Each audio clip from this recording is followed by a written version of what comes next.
She was standing at my kitchen counter, rifling through my spice rack. Like it was hers. It wasn't even a question of permission, it was just happening. Like a small, unwelcome domestic tornado had touched down. The clinking of glass jars against each other. "Do you even use this?" she asked, She held up the cardamom pods. A full, sealed bag. The kind you buy when you're feeling ambitious. I'd bought them maybe 6 months ago. They were still pretty fresh. "That's not the point," I said. My voice felt tight, like a drawstring bag that had been pulled too hard. "The point, you know, was the system. The aesthetic. The sheer, unadulterated order I'd imposed on chaos." She just shrugged. A little shrug, but it felt like a seismic event in my kitchen. And then she put them back. Not where they belonged, of course. Not in the designated exotic pods section, nestled. No, she plunked them down somewhere in the... Then she started on the cupboards. My cupboards. The ones I organized by color, not by type of dried leaf. You know how it is. It was a whole system. A beautiful, chromatic symphony of herbs. Greens, browns, reds, oranges, all arranged in a. And she was just shoving. It was like watching someone dismantle a perfectly tuned engine with a crowbar. The tins of paprika and cayenne, they're fiery. The pale green of dried mint, the earthy. It was a violation of principle. "This is ridiculous," she said, her voice a little too loud. It echoed off the stainless steel of the... It's chaotic. My system. My beautiful, organized, chromatic system. It was her definition of chaos. It was a subjective judgment, and it was wrong. Utterly, unequivocally wrong. I felt my left knee start bouncing. I couldn't stop it. Just this persistent thrumming against the linoleum. It was a physical manifestation of my internal discord. A tiny, percussive protest. She had moved on to the pantry now. Staring into it like she was searching for buried treasure. Or, you know, my secret investment portfolio. Which, incidentally, she has zero business looking for. The sheer audacity. "What are you even looking for?" I asked. My voice was flatter than I intended, a little too even. I was trying to sound calm, but the knee kept bouncing. The tapping of her fingers on the pantry. "Just order," she said. She didn't even look at me. Her gaze was fixed on the shelf stacked with cans and boxes. Some kind of logic. Logic. In my pantry. My pantry was a curated collection. It wasn't meant to be logical in her sense. It was meant to be visually appealing. A still life of foodstuffs. I swear, the air tasted like burnt sugar and old newspapers. That was just the general ambience of the pantry, I guess. It always had that scent, a mix of dried goods and forgotten intentions. She pulled out a bag of dried shiitake mushrooms I'd been saving. For a ramen I hadn't made yet. For a cold snap that might never arrive. And it was probably 2 years old. Maybe 3. She held them up. "These are ancient," she declared. Her voice dripped with mock heroism. Like she'd discovered Atlantis. Or at least old cheese. The bag was a little crinkled. The label was faded. But the mushrooms themselves? They looked fine. A little dry, sure. Who wouldn't be after 2 or 3 years in a pantry? I just stared at the crooked picture frame on the wall. The one of us at that ridiculous theme park. Her mouth was wide open, mid-laugh.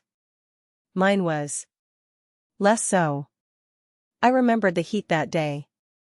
The smell of fried dough and sunscreen.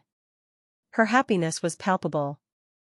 And mine was present. But not as loud. "They're fine," I said. A simple statement of fact. They were dried. They would rehydrate. It was basic culinary physics. "They're going to make you sick," she insisted. She actually opened the cupboard door wider, peering into the dark recesses. Her head was tilted, like a bird of prey spotting carrion. There's probably some kind of weird mold growing. To just leave. To exit my kitchen, my pantry, my life, and take her arbitrary notions of order with her. But my tongue felt like a shriveled prune. It refused to cooperate. I just watched her. She was wearing that sweater I'd bought her for Christmas. The one with the ridiculous cable knit pattern. It looked awful on her. I'd always thought so. The yarn was too bulky, the color too muted. It made her look like a lumpy, beige potato. But she wore it. She pulled out a dusty jar of pickled ginger. The label was peeling. "This is from when we went to that sushi place on Elm Street," she said. Her voice softened, a little. A rare, unexpected softness. "Remember? That place with the aggressively territorial host?" I remembered the host. And he looked like he wrestled bears for a hobby. And the ginger. It was probably fine. Pickled things lasted a while. She held it up to the light. The weak pantry light. "It's all brown." "It's probably fine," I repeated. My knee had stopped bouncing.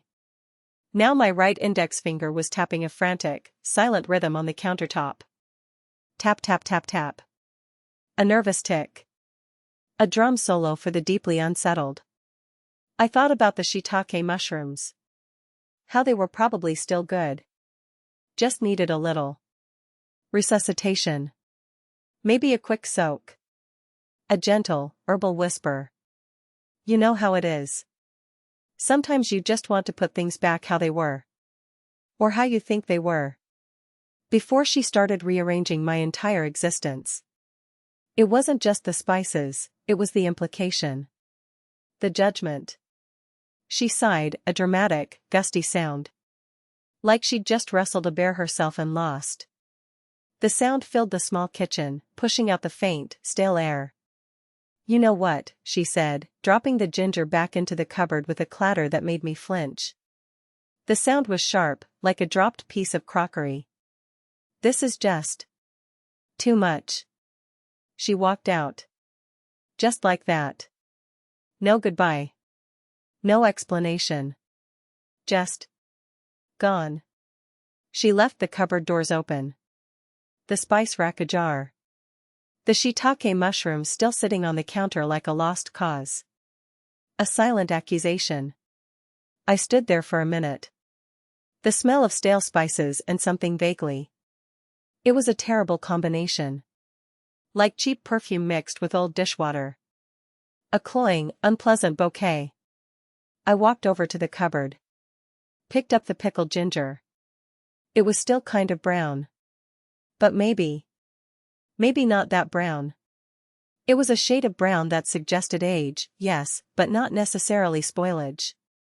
More like maturity.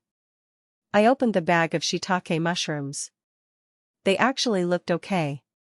And a little dusty, sure. But intact. The edges weren't crumbling. The color was still a deep, earthy brown. I closed the cupboard doors. Then I closed the pantry door.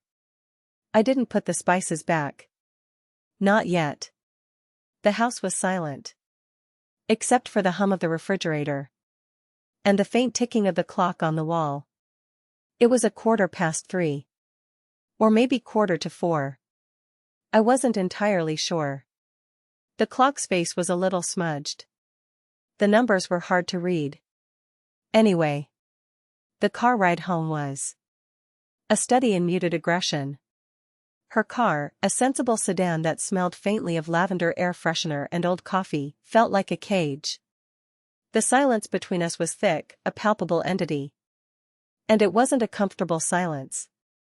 It was the kind of silence that hummed. I focused on the road, on the yellow. The radio was off. The windows were up. Each breath I took felt like a minor concession. I needed to call the dentist. My appointment was next week. I should probably confirm it. She didn't look at me. Her gaze was fixed somewhere out the window, at the blur of buildings and trees. Her profile was sharp, defined by the setting sun. The cable knit sweater was still on. It still looked awful. I kept my eyes on the road, my knuckles were white. I should have bought her a different sweater. Something less potato-like. But that was then. Now was this tense, suffocating quiet. So, she said, her voice cutting through the silence like a dull knife. Not sharp, but effective. I waited. A beat. 2 beats. So? I replied. Are we going to talk about it? Talk about what? My voice was carefully neutral. Too neutral, maybe. Like a news anchor delivering a report on a distant tragedy. She turned her head. Her eyes met mine for a fleeting second. There was something in them. Frustration? Disappointment? It was hard to tell. About your kitchen, she said. About your pantry. There's nothing to talk about, I said. It's my kitchen. My pantry. It's a disaster, she said. The words were out before I could stop them. Not a shout, but a firm declaration. Like she was signing a treaty. It's organized, I countered. My way. She scoffed. A small, dismissive sound. It's organized by color. That's not organization, that's decoration. It's functional, I said. The lie tasted like ash. It wasn't functional. Not really. But it was mine. And that was the point. You know? The ownership. The control. Functional for who? She asked. Her voice was low now, almost a murmur. For the imaginary guests who appreciate your spice rack color gradient? I didn't answer. The road stretched out before us, a long, gray ribbon. And the sun dipped lower, painting the sky in bruised purples and oranges. It was a beautiful sunset. A shame about the company. You hoard things, she said. It wasn't an accusation, more of a clinical observation. Like she was diagnosing a rare disease. You hold on to things. Old food. Old memories. I gripped the steering wheel tighter. I don't hoard. The shiitake mushrooms, she said. The pickled ginger. That half-eaten bag of lentils from 2019. They're still good, I insisted. They just need a little attention. They need a bin, she said. A large, sturdy bin. We drove on. The silence returned, heavier than before. The lavender air freshener seemed to be working overtime. Or maybe it was just my heightened sense of smell, my internal alarm system going off. I thought about the picture frame. Her laugh. It was a loud laugh. A full-throated, unrestrained sound. Mine was more restrained. More measured. I pulled into my driveway. The house looked dark. Empty. I killed the engine. The sudden quiet was almost deafening after the hum of the car. I'm going to my sister's, she said. Her voice was flat. Resigned. I nodded. I didn't ask why. I didn't ask when she'd be back. It didn't seem to matter anymore. Okay, I said. She opened the car door. The hinges creaked. A mournful sound. She got out. She didn't slam the door. She just closed it. A soft thud. She walked towards the passenger side, then stopped. She turned back. You know, she said, her voice a little softer now. It's just stuff. It doesn't have to be a fight. I watched her. She looked tired. But also, determined. And like she'd made a decision. A final decision. I know, I said. But I didn't. Not really. It wasn't just stuff. It was my stuff. My system. My order. She gave a small, tight nod. Then she walked away. Towards her own car. The one parked down the street. The one she'd driven to my house. The one she would drive away in. I stood by my car, the key still in my hand. The smell of lavender and stale coffee was still in the air, a phantom scent. The house loomed, silent and dark. I went inside. The kitchen was exactly as she'd left it. Cupboard doors ajar. Spice rack disheveled. The shiitake mushrooms on the counter. A forlorn, dusty monument to her disapproval. I walked over to the counter. Picked up the bag of mushrooms. They felt light. Almost hollow. I opened the pantry.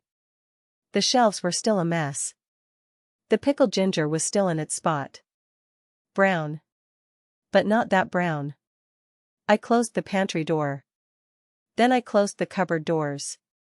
I didn't put the spices back. Not yet. The house was silent. Except for the hum of the refrigerator.